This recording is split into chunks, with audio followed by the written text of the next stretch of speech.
નમસ્કાર દર્શક મિત્રો, દેશ અને દુનિયાના તાજા સમાચાર તેમજ ઉપયોગી માહિતીના ફરી એક નવા વિડીયોમાં આપ સર્વે દર્શક મિત્રોનું હાર્દિક સ્વાગત છે।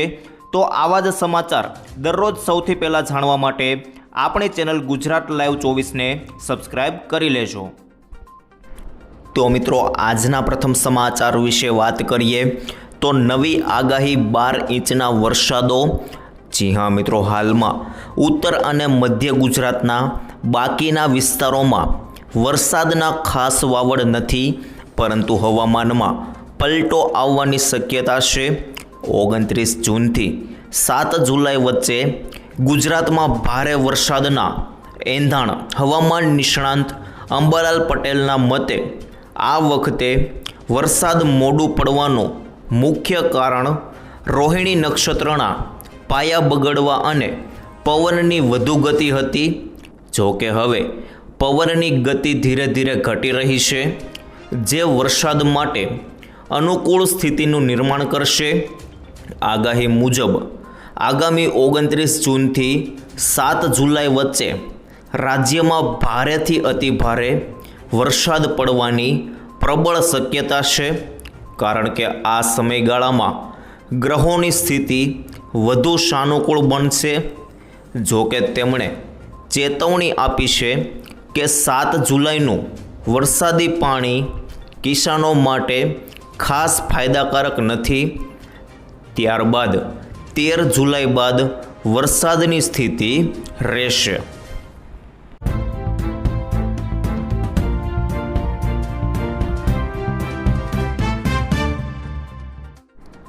ત્યાર પછી આગળ જોઈએ તો ભ્રષ્ટાચાર સામે નવા નિયમો જાણો। જી હા મિત્રો, ભ્રષ્ટાચાર પર લાગશે રોક અને ગુણવત્તામાં થશે સુધારો। આ પોર્ટલ શરૂ થવાથી સરકારી કામોમાં થતી બેદરકારી અટકશે તેવી આશા છે। અત્યાર સુધી ઘણા કિસ્સાઓમાં કાગળ પર કામ પૂર્ણ થઈ જતું હતું, પરંતુ હવે ફોટા અને ડેટા ફરજિયાત હોવાથી કામની ગુણવત્તા જળવાઈ રહેશે। રાજ્ય સરકાર દ્વારા આ અંગે વિસ્તૃત વિગતો સાથેનો પરિપત્ર પણ જાહેર કરી દેવામાં આવ્યો છે। પારદર્શિતા લાવવા માટે સરકારે કડક નિયમો બનાવ્યા છે। હવેથી કોઈપણ સરકારી કામના વિવિધ તબક્કાની માહિતી અને તેના લાઈવ ફોટા પોર્ટલ પર અપલોડ કરવાના રહેશે। સંબંધિત અધિકારીઓએ કરેલી તપાસ અને ઇન્સ્પેક્શનની વિગતો પણ ઓનલાઈન મૂકવી પડશે। મેન્ટેનન્સ કે સમારકામની જરૂરિયાત છે કે નહીં તેની વિગતો પણ આ પ્લેટફોર્મ પર અપડેટ કરવાની રહેશે।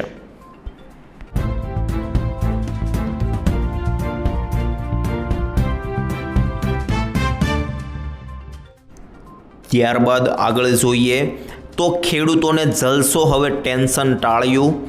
જી હા મિત્રો, ભારતની ખાતર સુરક્ષાને વધુ મજબૂત બનાવવાના પ્રયાસોના ભાગરૂપે ખાતરથી ભરેલા 4 મહત્વપૂર્ણ કાર્ગો જહાજોએ સ્ટ્રેટ ઓફ હોર્મુઝને સફળતાપૂર્વક પાર કરી લીધી છે। યુરિયા, ડીએપી અને સલ્ફર જેવા આવશ્યક ખાતરો લઈને આ જહાજો હવે ભારતના કૃષ્ણપટ્ટનમ, કાકીનાડા, પારાદીપ અને મુન્દ્રા બંદરો તરફ આગળ વધી રહ્યા છે। આ માલ સામાનના આગમન સાથે જ દેશનો ખાતર ભંડાર વધુ સમૃદ્ધ થશે અને ખરીફ 2026ની સિઝનમાં ખેડૂતોની જરૂરિયાતોને સમયસર પૂર્ણ કરવામાં મદદ પણ કરશે।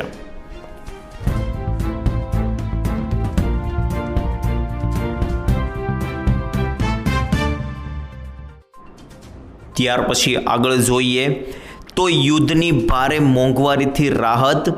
જી હા મિત્રો, ભારત માટે એક મોટા સ્વાગતના સમાચાર લઈને આવી છે। ખાસ કરીને અમેરિકાએ ઈરાની ક્રૂડ ઓઇલ પરના પ્રતિબંધો હટાવી લીધા છે। જો કે આ ફક્ત ભારત માટે રાજદ્વારી ઘટના નથી, તેની સીધી અસર પેટ્રોલ અને ડીઝલના ભાવ, ફુગાવા અને સરકારી તિજોરી આ તમામ બાબતો પર પડશે। ખાસ કરીને સમજીએ કે અમેરિકાના આ પગલાંથી ભારતને આટલો ફાયદો કેમ થઈ શકે છે।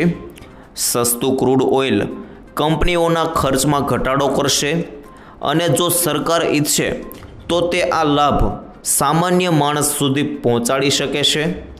પેટ્રોલ અને ડીઝલના ભાવ થોડા સમય માટે સ્થિર રહ્યા છે, પરંતુ આંતરરાષ્ટ્રીય બજારમાં અસ્થિરતા હંમેશા દબાણ લાવે છે। ઈરાની તેલ કંપનીઓને માર્જિન સુધારવાની તક પૂરી પાડે છે અને જો જરૂરી હોય તો ભાવ ઘટાડાની મંજૂરી આપે છે। આનો ફુગાવો વધુ મોટો પ્રભાવ પાડે છે। ક્રૂડ ઓઇલના ભાવ ફક્ત ઈંધણ સુધી મર્યાદિત નથી, તે પરિવહન ખર્ચમાં વધારો કરે છે, જેના કારણે શાકભાજીથી લઈને દૂધ સુધી બધું મોંઘું થાય છે।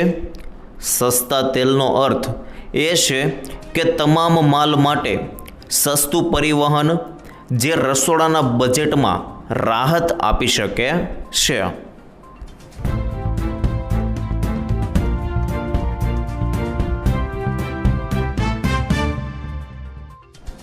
ત્યારબાદ આગળ જાણીએ તો અમેરિકા સાથે વ્યાપાર ડીલ તેજી। જી હા મિત્રો, વૈશ્વિક અર્થતંત્ર અને આંતરરાષ્ટ્રીય ભૌગોલિક રાજનીતિના દૃષ્ટિકોણથી એક અત્યંત મોટા અને સકારાત્મક સમાચાર સામે આવી રહ્યા છે। વિશ્વના બે સૌથી મોટા લોકશાહી દેશો ભારત અને યુનાઇટેડ સ્ટેટ્સ ઓફ અમેરિકા વચ્ચે લાંબા સમયથી જે વેપાર કરાર અંગે ચર્ચાઓ ચાલી રહી હતી, તેને આ અઠવાડિયે આખરી ઓપ આપવામાં આવી શકે છે। આ હાઈ પ્રોફાઇલ મુલાકાત દરમિયાન જેમિસન ગ્રીર, ભારતના કેન્દ્રીય વાણિજ્ય અને ઉદ્યોગ મંત્રી પિયુષ ગોયલ તેમજ ભારત સરકારના અન્ય વરિષ્ઠ નીતિ નિર્ધારકો સાથે શ્રેણીબદ્ધ બેઠક યોજશે। આ મુલાકાત માત્ર દ્વિપક્ષીય સંબંધો માટે જ નહીં, પરંતુ બંને દેશોના સ્થાનિક બજારો અને વેપારીઓ માટે એક નવા સુવર્ણ યુગની શરૂઆત સમાન સાબિત થઈ શકે છે। બંને દેશો વચ્ચેના આ સરળ વેપાર માર્ગને કારણે ટેકનોલોજી, કૃષિ ઉત્પાદનો, ફાર્માસ્યુટિકલ્સ, રક્ષણ સામગ્રી અને મેન્યુફેક્ચરિંગ સેક્ટરમાં માલ સામાનની અવરજવર વધુ ઝડપી અને સસ્તી બનશે।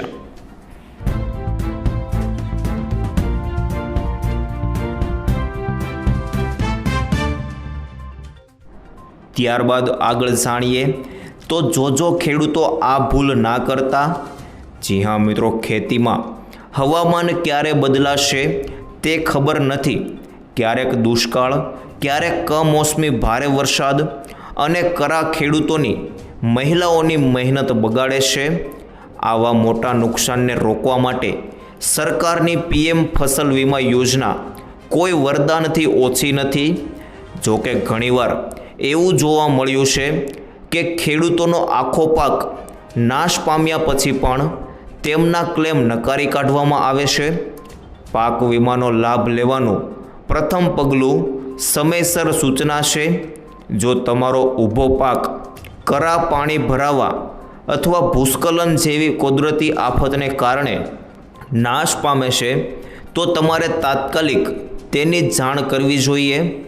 નુકસાનના 72 કલાકની અંદર વીમા કંપની, બેંક અથવા તમારા નજીકના કૃષિ વિભાગના અધિકારીને લેખિત માહિતી આપવી ફરજિયાત છે।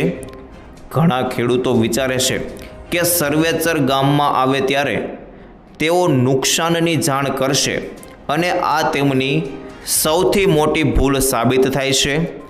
જો તમે નિર્ધારિત સમય એટલે કે 3 દિવસની અંદર નુકસાનનો અહેવાલ ફાઇલ નહીં કરો તો વીમા કંપની તમારા ક્લેમને સ્વીકારવાનો સ્પષ્ટ ઇનકાર કરી શકે છે। તેથી આ સંદર્ભમાં બેદરકારી રાખશો નહીં।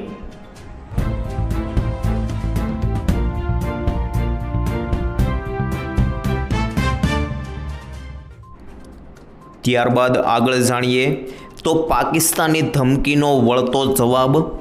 જી હા મિત્રો, ભારતે પાકિસ્તાનના સંરક્ષણ પ્રધાન ખ્વાજા આસિફના ભારતને યુદ્ધ અને સિંધુ જળ સંધિની ધમકી આપવાના નિવેદન પર કડક વલણ અપનાવ્યું છે. વિદેશ મંત્રાલયના પ્રવક્તા રણધીર જયસ્વાલે કહ્યું હતું કે પાકિસ્તાન પોતાની નિષ્ફળતાઓ છુપાવવા અને માનવાધિકાર ઉલ્લંઘનો પરથી ધ્યાન હટાવવા માટે આવા નિવેદનો આપે છે. તેમણે કહ્યું કે ભારત આ બનાવટી દાવાઓને સખત રીતે નકારે છે.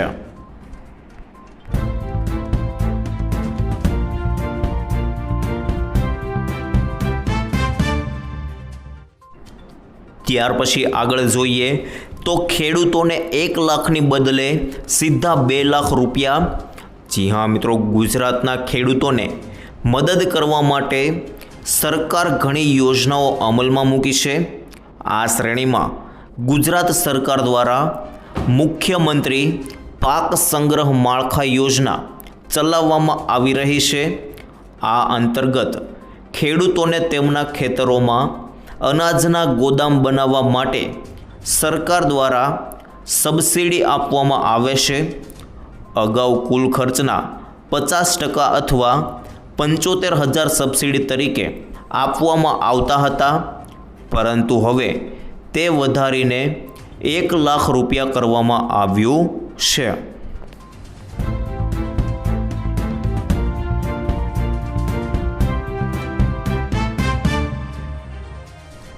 ત્યારબાદ આગળ જોઈએ તો મોબાઈલને લઈ શું કહ્યું મુખ્યમંત્રીએ. ખાસ કરીને જોઈ લેજો, ગુજરાતમાં ચાલી રહેલા રાજ્યવ્યાપી શાળા પ્રવેશોત્સવ અને કન્યા કેળવણી મહોત્સવ અંતર્ગત મુખ્યમંત્રી ભૂપેન્દ્ર પટેલ મંગળવારે દાહોદ જિલ્લાના આદિવાસી વિસ્તારમાં આવેલી મોટી ખરજની રાહ ડુંગળી પ્રાથમિક શાળાની મુલાકાતે પહોંચ્યા હતા. આ પ્રસંગે તેમણે વિદ્યાર્થીઓ, વાલીઓ અને શિક્ષકો સાથે સંવાદ સાધ્યો હતો. બાળકોને શિક્ષણ અને ટેકનોલોજીના યોગ્ય ઉપયોગ અંગે મહત્ત્વપૂર્ણ માર્ગદર્શન આપ્યું હતું. બાળકો સાથે હળવા અંદાજમાં વાતચીત કરતા મુખ્યમંત્રીએ કહ્યું કે આખો દિવસ ટીવી અને ટીવી છૂટ્યું તો મોબાઈલ, પણ એનો ટાઈમ નક્કી કરવો પડે ને. મુખ્યમંત્રીની આ વાત સાંભળીને ઉપસ્થિત બાળકો અને વાલીઓમાં હાસ્યનું મોજું ફરી વળ્યું હતું, પરંતુ સાથે જ તેમને બાળકોને ટેકનોલોજીનો સદુપયોગ કરવાની અને અભ્યાસને પ્રાથમિકતા આપવાની પણ શીખ આપી હતી.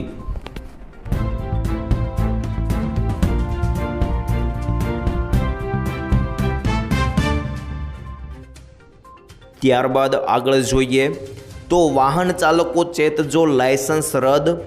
જી હા મિત્રો, નવા નિયમો અનુસાર ઈ ચલણ મળ્યા બાદ વાહન ચાલક અથવા વાહન માલિકને 45 દિવસ સુધી વાંધો અથવા ફરિયાદ નોંધાવવાની તક આપવામાં આવશે. જો આ સમયગાળા દરમિયાન કોઈ રજૂઆત કરવામાં નહીં આવે તો ચલણ સ્વીકારવામાં આવ્યું હોવાનું માનવામાં આવશે. ત્યારબાદ પણ જો દંડની રકમ ભરવામાં નહીં આવે તો સંબંધિત વાહનને નોટ ટુ બી ટ્રાન્ઝેક્ટેડ એટલે કે મિત્રો બ્લોક શ્રેણીમાં મૂકી દેવામાં આવશે.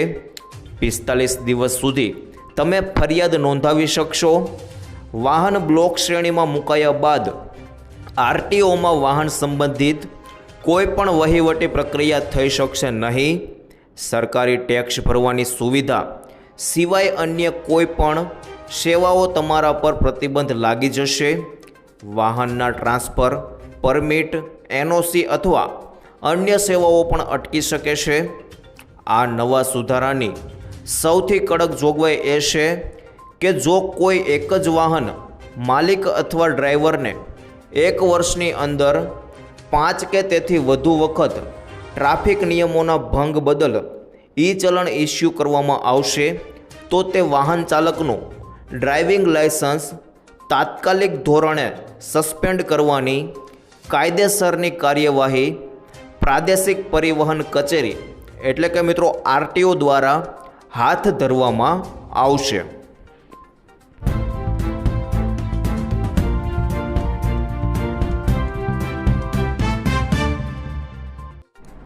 ત્યારબાદ આગળ જાણીએ તો ખેડૂતોને હપ્તો ન મળ્યો હોય તો આ કામ કરી લેજો। જી હા મિત્રો, ઈ-કેવાયસી અધૂરું હોવું, જો તમે હજુ સુધી તમારા આધાર કાર્ડ દ્વારા ઈ-કેવાયસી પૂર્ણ કર્યું નથી તો તમારો હપ્તો અટકી શકે છે। બીજું, બેંક ખાતું આધાર સાથે લિંક ન હોય તો તમારો ખાસ કરીને હપ્તો અટકી શકે છે। સરકાર હવે ડીબીટી દ્વારા પૈસા મોકલે છે, તેથી બેંક ખાતાનું આધાર સાથે લિંક હોવું ફરજિયાત છે। ત્યાર પછી મિત્રો વાત કરીએ તો લેન્ડ વેરિફિકેશન એટલે કે જમીનની ચકાસણી। ઘણીવાર જમીનના રેકોર્ડનું સત્યાપન બાકી હોવાને કારણે ચૂકવણી અટકી જાય છે। ત્યાર પછી ખોટી માહિતી જેમ કે બેંક ખાતા નંબર, આઈએફએસસી કોડ અથવા આધાર નંબર દાખલ કરવામાં નાની ભૂલ પણ તમારી ચૂકવણીને રોકી શકે છે।